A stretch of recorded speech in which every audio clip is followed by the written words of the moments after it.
Et on a évidemment envie de vous entendre sur cette question des impôts. Sylvain Maillard, bonjour. Bonjour Julien Arnaud. Alors donc vous avez entendu le Premier ministre hier, il a dit qu'il n'écartait pas, Axel de Tarlet vient de l'expliquer, les hausses d'impôts pour les plus riches. D'abord sur le principe, vous êtes d'accord avec lui ou pas ? Non, nous avons toujours dit que nous ne souhaitons pas d'augmentation des impôts. C'est pas un dogme, c'est pas un totem, c'est juste la politique que nous avons suivie pendant 7 ans, c'est de baisser les impôts. On a rendu 50 milliards de pouvoir d'achat aux Français, aux entreprises, aux ménages. Et nous pensons que c'est par cette politique que nous avons réussi à baisser le chômage massivement. On a créé 2,5 millions d'emplois. On a redynamisé la politique industrielle française et qu'il ne faut pas casser cette spirale. Après, évidemment, il faut faire des économies. Il faut regarder à la marge ce que l'on peut changer, les rentes sur les énergéticiens par exemple. Mais nous avons toujours dit à Renaissance, nous ne voulons pas augmenter les impôts. Ça veut dire que vous voteriez contre un budget qui comprendrait des hausses d'impôts, y compris sous la forme de ce que nous a expliqué Axel il y a quelques instants ? Ça veut juste dire que nous sommes dans une coalition. Et dans une coalition, il y a discussion entre les partenaires. Michel Barnier connaît parfaitement notre position sur laquelle discutons, mais nous, notre position a toujours été de ne pas augmenter les impôts. Et les marges de négociation, c'est quoi ? Sur cette histoire du gel des barèmes, par exemple, est-ce que là-dessus, vous êtes prêt à lâcher ou vous dites non, c'est un no-go, il y a une ligne rouge ? Il y aura plusieurs discussions que nous devons avoir. Moi, je dis toujours qu'il faut absolument faire en sorte de moins dépenser et d'économiser. On a, sur la dépense publique et sur l'argent public, des marges de manœuvre. On a fait beaucoup de propositions ces derniers mois. On a sur des niches fiscales, des crédits impôt recherche, sur l'apprentissage aussi, sur les plus hautes tranches. Il y a sûrement des moyens de trouver des économies et de faire en sorte que tout l'argent public dépensé soit un argent bien investi. Donc là, travaillons dessus. Ce qu'il y a de pire, et ce que je crois que détestent les Français, c'est qu'on augmente les impôts et qu'au fond, ça ne change pas leur vie au quotidien. Mais justement, c'est très important ce que vous nous dites. Vous nous expliquez au lendemain de cette déclaration que les députés macronistes, Ensemble pour la République, ne donnent pas un quitus au gouvernement. Ils sont plutôt opposés à ces hausses d'impôts. On est dans une alliance. Nous souhaitons que Michel Barnier réussisse. Nos ministres ont intégré, vous avez pu le montrer. Réussir, de votre point de vue, il peut réussir sans augmenter les impôts du tout ? Ce qui est important, c'est qu'il faut présenter aux Français les économies aussi de ce qu'on va faire. Moi, je connais parfaitement le dicton qui fait qu'on augmente les impôts et puis au fond, on ne fait pas les réformes structurelles dont on a besoin. C'est le chemin qu'on est en train de prendre ? Je pense qu'il faudra, dans la déclaration de politique générale, Michel Barnier va y travailler, on va travailler avec lui dessus, doit annoncer en même temps le fait d'optimiser nos dépenses, de faire en sorte que l'argent dépensé, qui n'est pas toujours bien dépensé, arrête d'être dépensé avant de penser à l'augmentation des impôts. Il n'a pas répondu hier sur le rétablissement possible de l'impôt de solidarité sur la fortune. Est-ce que là-dessus aussi, vous dites pour nous, pas question ? On dit, nous ne voulons pas d'augmentation d'impôts.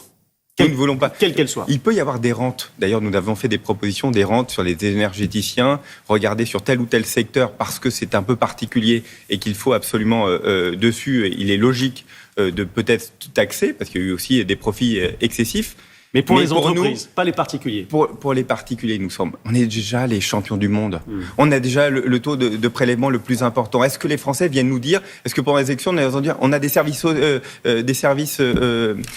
pour nous, des services publics qui sont extraordinaires. C'est pas ça qu'on a entendu.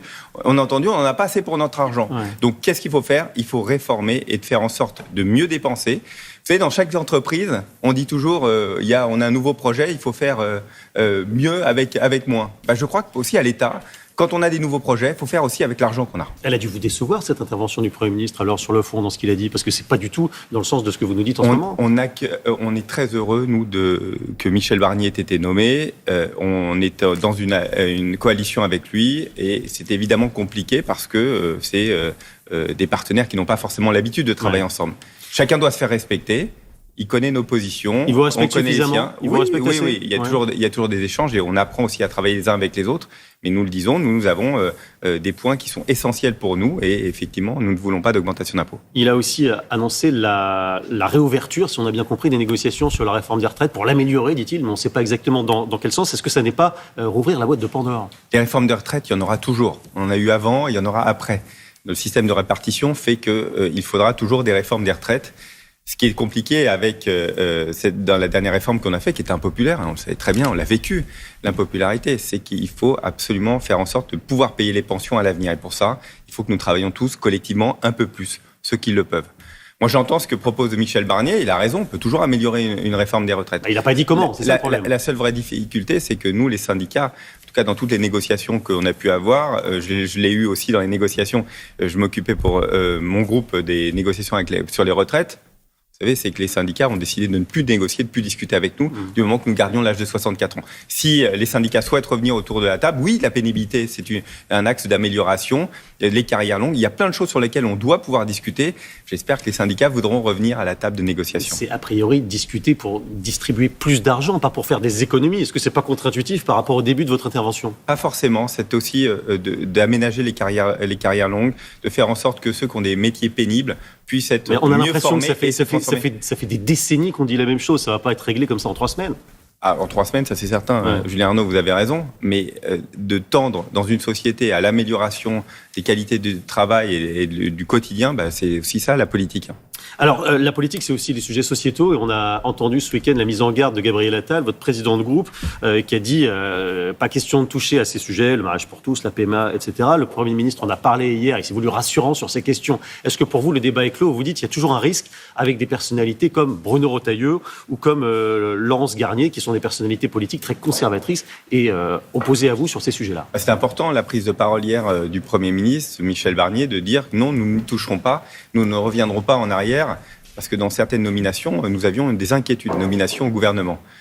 Le juge de paix, ce sera au moment de la déclaration de politique générale. Il doit, je pense, envoyer des signaux rassurants à l'ensemble de la société. Je ne crois pas que les Français veulent un retour en arrière sur la PMA, sur l'IVG ou sur les droits sociaux qui ont été durement acquis. Et rendez-vous pour cette déclaration le 1er octobre prochain. On verra s'il parle aussi d'immigration et si Bruno Retailleau en parle. Hier, il n'est pas rentré dans le détail non plus, Michel Barnier, là-dessus. Il a dit ce qu'on entend toujours, fermeté, humanité, mais pas de détails. On sait que Bruno Retailleau a une ligne assez dure, avec notamment la suppression de l'aide médicale d'État et d'autres mesures. Est-ce que ce durcissement, vous pourriez le soutenir ou pas ? Fermeté, humanité, ça nous va bien. Ça, tout le monde est d'accord là-dessus depuis toujours. Ouais. C'est le slogan qu'on entend dans toutes les bouches. Sur l'aide médicale d'État dont vous parlez, nous l'avons toujours dit, pour nous, c'est une ligne rouge.